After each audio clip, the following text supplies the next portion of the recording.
বিসমিল্লাহির আমার সকল ফেসবুক বন্ধুরা ও আমার স্নেহের সকল শিক্ষার্থীরা সকলে আমার সালাম নেবেন। আসসালামু আলাইকুম।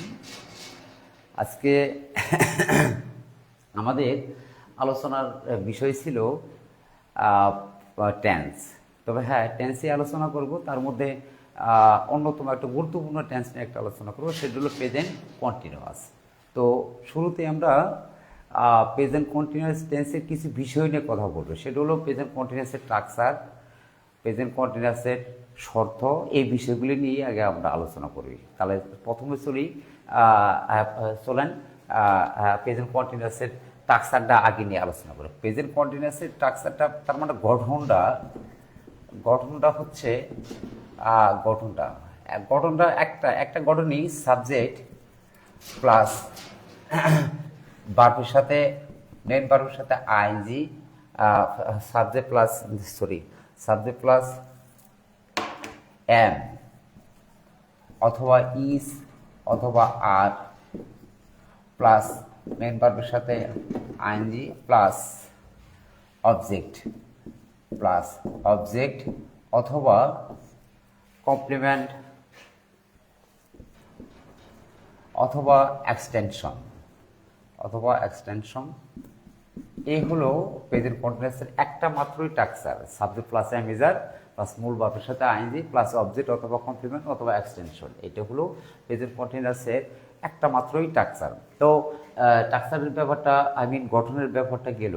এখন আসি, চলেন প্রেজেন্ট কন্টিনিউয়াসের যে কিছু শর্ত থাকে, যে বিষয়গুলো দেখলেই আমরা বুঝতে পারি যে এটা প্রেজেন্ট কন্টিনিউয়াস টেন্স, ওই বিষয়গুলো নিয়ে আমরা একটু আলোচনা করব। সেটা হলো, দেখেন, যদি কোনো বাক্যে যদি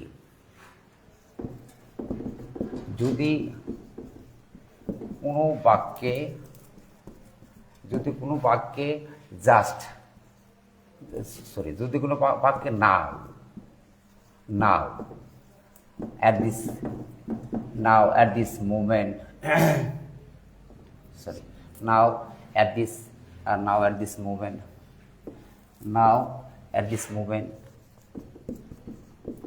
at this moment today gradually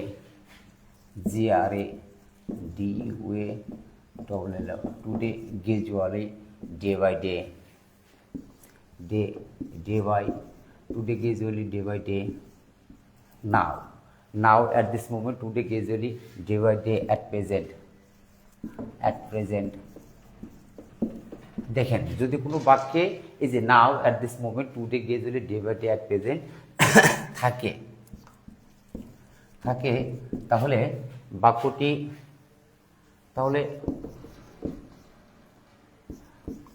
বাক্যটি ঠিক আছে, বাক্যটি অবশ্যই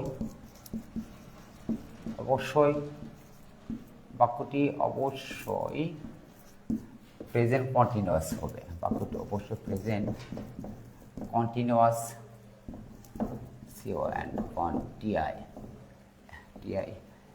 continuous and NUOUS present continuous tense হবে। এটা একটা বিষয়। তার মানে এই বিষয়টা কিন্তু কনফার্ম মাথায় রাখতে হবে যে প্রেজেন্ট কন্টিনিউয়াস টেন্সের মধ্যে আমরা যে বিষয়গুলো পাবো সেটা হলো যে now at this moment today gradually day by day at present, এই বিষয়গুলো প্রেজেন্ট কন্টিনিউয়াস টেন্সযুক্ত বাক্য মোটামুটি কনফার্ম করে বলা যায়, এগুলো থাকবে। তো এই বিষয়গুলো একটু মাথায় রাখবেন এবং একটু খুব ভালো করে মুখস্থ করে রাখবেন বিষয়গুলো মাথায়। তারপর আসেন দ্বিতীয় বিষয়টা, যে দ্বিতীয় বিষয়টা একটু দেখি, যে কোনো বাক্যের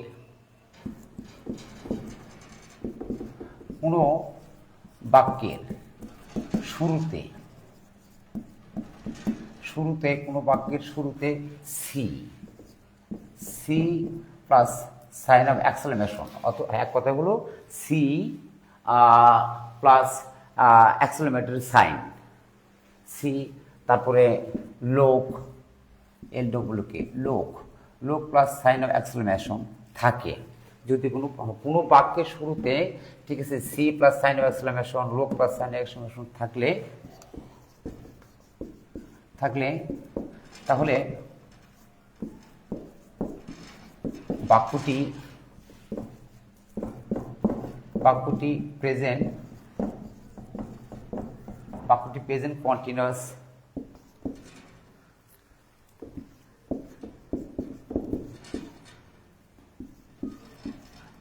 কন্টিনিউয়াস টেন্স হবে। হ্যাঁ, এটাও আরেকটা শর্ত, এটাও মোটামুটি আরেকটা শর্ত প্রেজেন্ট কন্টিনিউয়াসে।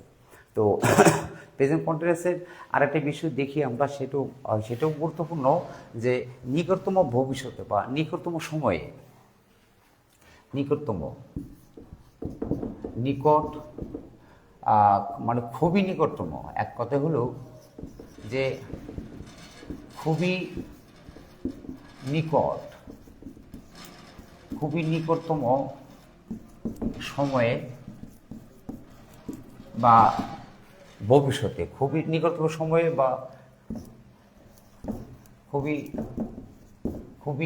নিকটতম ভবিষ্যতে, নিকটতম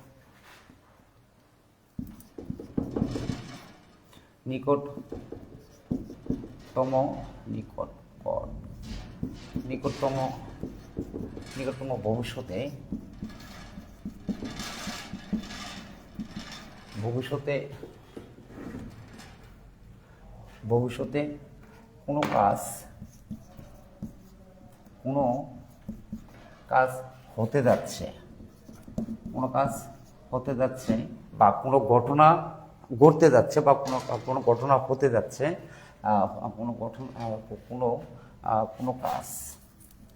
কোনো কাজ বা ঘটনা, কোনো কাজ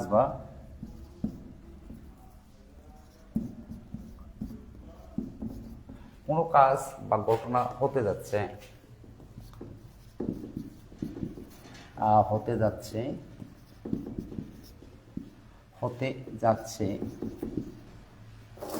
এরূপ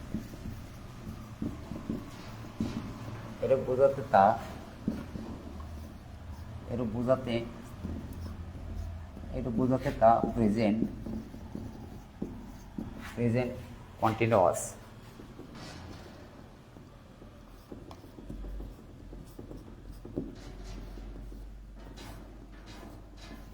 প্রেজেন্ট কন্টিনিউয়াস টেন্স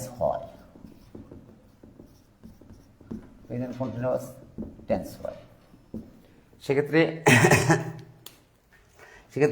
একটা সাইনও কিন্তু পাওয়া যায়, মোটামুটি একটা সাইনও সেক্ষেত্রে পাওয়া যায়। যেমন কীরকম, যে নিকটতম ভবিষ্যতে, নিকটতম সময়ে বা খুবই নিকটতম ভবিষ্যতে, কোনো কাজ বা ঘটনা হতে যাচ্ছে, এর বোঝাতে তা প্রেজেন্ট কন্টিনিউয়াস টেন্স হয়। সেক্ষেত্রে একটা সাইন আপনারা মাথায় রাখতে পারেন, যে next plus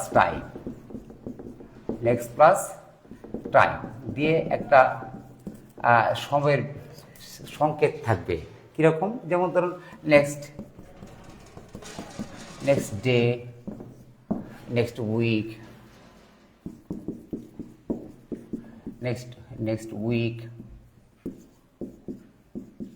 next week, next month,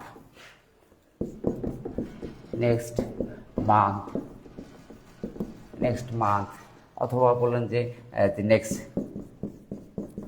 next Sunday, কিংবা নেক্সট ফ্রাইডে,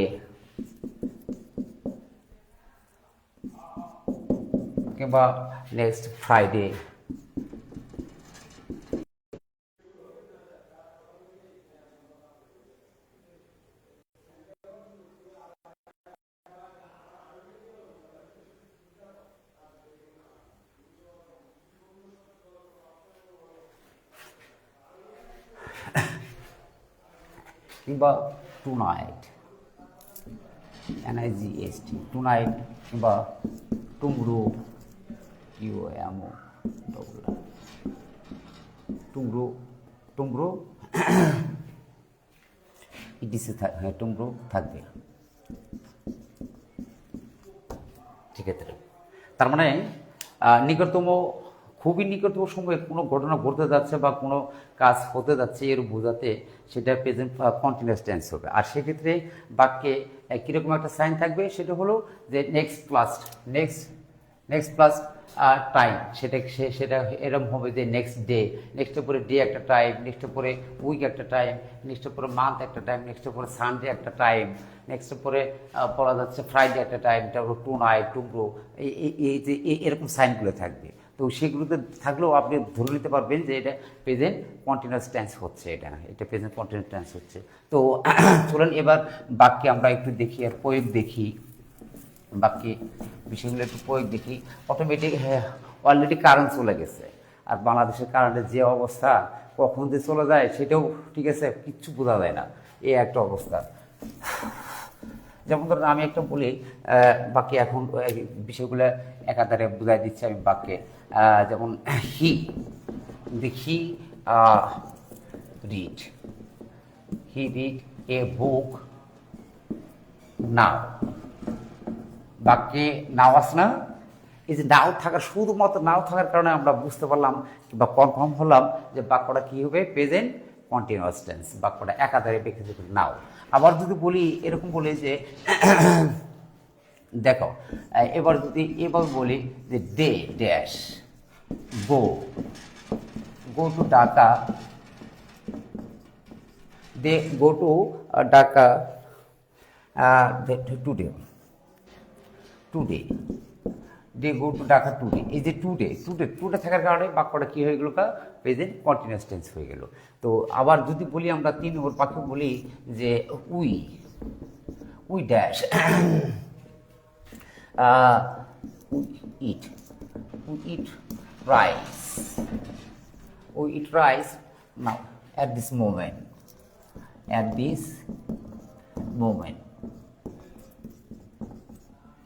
moment তার মানে এই যে অ্যাট দিস মোমেন্ট, এই সাইনটা এটা একটা সাইন। নাও ওই যে বলছিলাম যে now at this moment, today, gradually, day by day, at present, এই জিনিসগুলো থাকা, কোনো বাক্যে থাকা মানে কি আপনি কনফার্ম হয়ে গেছেন বাক্যটা প্রেজেন্ট কন্টিনিউয়াস টেন্স। সেক্ষেত্রে আপনি এখন আপনার আনসারটা যেমন ধরুন এই নাও থাকার কারণে বাক্যটাকে আমি বুঝতে পারছি বাক্যটা প্রেজেন্ট কন্টিনিউয়াস। সুতরাং এটার আনসারটা হবে এরকম, ইজ রিডিং। এটার আনসার হবে ইজ রিডিং। তার মানে হি ইজ রিডিং এ বুক নাও। আর এই এখানে টুডে থাকার কারণে ঠিক আছে বাক্যটা বুঝতে পারছি যে বাক্যটা প্রেজেন্ট কন্টিনিউয়াস টেন্স হয়ে গেছে। তো সুতরাং এটার আনসার হবে আর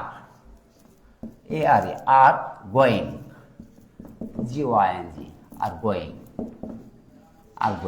আর অ্যাট দিস মোমেন্ট, শুধু এই সংকেতটা থাকার কারণে আমি স্পষ্ট মানে কনফার্ম হয়ে গেছি বাক্যটা কি প্রেজেন্ট কন্টিনিউয়াস টেন্স। সুতরাং এর আনসার হবে are eating, EATING, are eating, মানে we are eating rice at this moment. তার মানে they are going to Dhaka today, আর he is reading a book now. এটা হয়ে গেছে, স্পষ্ট হয়ে গেলাম। তো এবং এখন দেখেন, কতক্ষণ আগে একটা কথা বলছিলাম যে নিকটতম ভবিষ্যতে কোনো ঘটনা ঘটলে বা নিকটতম ভবিষ্যতে কোনো ঘটনা ঘটতে যাচ্ছে বা কোনো কাজ হতে যাচ্ছে এর বোঝাতে সেটাও কিন্তু প্রেজেন্ট কন্টিনিউয়াস টেন্স হয়ে যায়। যেমন ধরুন আমরা আগামী সপ্তাহে ঢাকা, ঠিক আছে, আগামী সপ্তাহে চিরাং যাচ্ছি, তাহলে দেখেন বাক্যটা তুলে আমি এভাবে বলি যে উই ড্যাশ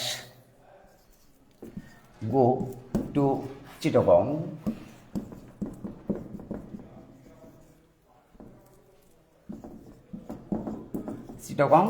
নেক্সট উইক। তার মানে কি বুঝালাম আমি যে নেক্সট প্লাস টাইম আছে, বাকি যেহেতু নেক্সট প্লাস টাইম আছে তাহলে স্পষ্ট হয়ে গেছি। এবং কাজটি যেহেতু নিকটতম ভবিষ্যতে করতে মানে চিটাগাংয়ে যাওয়ার কাজটি যেহেতু একদম নিকটতম ভবিষ্যতেই হচ্ছে, সেক্ষেত্রে আমি এটার আনসার করব আমি এটাকে যে আর এটাকে আমি প্রেজেন্ট কন্টিনিউয়াস টেন্স দ্বারা আনসার করব, are going, we are going. আবার যদি বলি যে আমরা একটা ঠিক আছে যে আগামী শনিবারে কিংবা আগামী শুক্রবারে আমরা একটা মোবাইল কিনতেছি কিংবা একটা বই কিনতেছি, তাহলে এই বাক্যটা এইভাবে বলতে পারেন যে উই, খেয়াল করুন, দেখেন we buy, B Y, we buy a book, we buy a book next, NXT, next Friday, আগামী শুক্রবার, তার মানে নেক্সট প্লাস টাইম। তার মানে এখানে বাক্যে যেহেতু নেক্সট প্লাস টাইম আছে, আর বাক্যের যে যদি যে ঠিক আছে বাক্যটা বাংলা অনুবাদ করলে যে অর্থ দাঁড়ায় যে যে কিনার কাজটা আগামী কিনার কাজটা খুব নিকটতম সময়ে হতে যাচ্ছে বা ঘটতে যাচ্ছে, তার মানে এটা স্পষ্ট করে বোঝা যাচ্ছে প্রেজেন্ট কন্টিনিউয়াস টেন্স। সুতরাং এটার আনসার হবে আর বাইং, BYING, তার মানে এটা প্রেজেন্ট কন্টিনিউয়াস টেন্সের একটা বিষয়। এরকম তো যেমন ধরেন যদি বলেন যে আমরা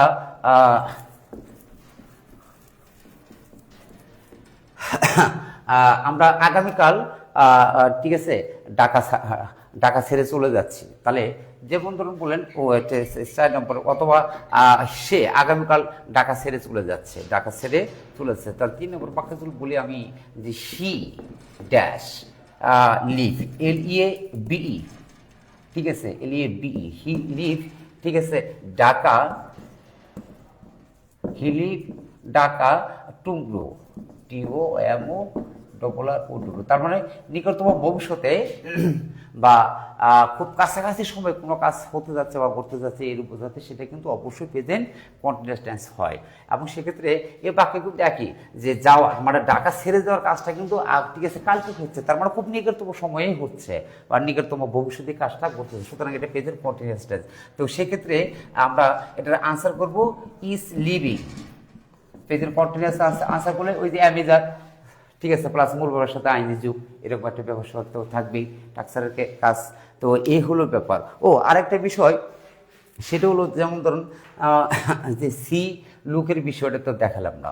সি দেখবেন যে বাকি শুরুতে যদি see plus sign of exclamation অথবা look plus sign of exclamation থাকে, তাহলে বাক্যটা আপনি নিশ্চিত করে ঠিক আছে বলে দিবেন কিংবা আপনি কনফার্ম হয়ে যাবেন যে বাক্যটা প্রেজেন্ট কন্টিনিউয়াস টেন্স হয়ে গেছে। যেমন ধরুন আমি যদি বলি সি, এই যে সি লেখে কি করছি, বাক্যের শুরুতে সি লেখেই আমি সাইন অফ এক্সক্লামেশন দিয়ে রাখছি, দিয়ে আমি লিখতেছি কি see birds, the birds, BIRDS, the birds, BIRDS, the birds fly। তার মানে দেখেন তো বাকি শুরুতে কি আছে, see plus sign of exclamation আছে না, সাইন অফ এক্সক্লামেশন কি বা এক্সক্লামেটরি সাইন আছে না, তাহলে অবশ্যই বাক্যটা কি প্রেজেন্ট কন্টিনিউয়াস টেন্স। কারণ শর্তেই বলা আছে যে কোনো বাক্যের শুরুতে যদি see plus sign of exclamation অথবা look plus sign of exclamation থাকে, তাহলে বাক্যটা অবশ্যই কী হবে, প্রেজেন্ট কন্টিনিউয়াস। তো সেই ক্ষেত্রে আমরা যেহেতু বাক্যের শুরুতে see plus sign of exclamation পাইছি, তাহলে বাক্যটা অবশ্যই প্রেজেন্ট কন্টিনিউয়াস। আর প্রেজেন্ট কন্টিনিউয়াসের টাক্সারে বার্ডস সাবজেক্ট যেহেতু থার্ড পারসন প্লুরাল, তো সেক্ষেত্রে আমি তার সাথে আর ব্যবহার করবো এবং ফ্লাই ভার্বের সাথে আইএনজি যুক্ত করতে আমি এটার আনসার করতেছি ফ্লাইং, যে এটার ঠিক আছে ইংলিশ, পুরো ইংলিশ তার আছে C the birds are flying. আবার দেখেন যদি বলেন যে লোক প্লাস সাইন অফ এক্সক্লামেশন দেন, লোক প্লাস সাইন অফ এক্সক্লামেশন দিয়ে দেখেন যে দ্য বয়েজ,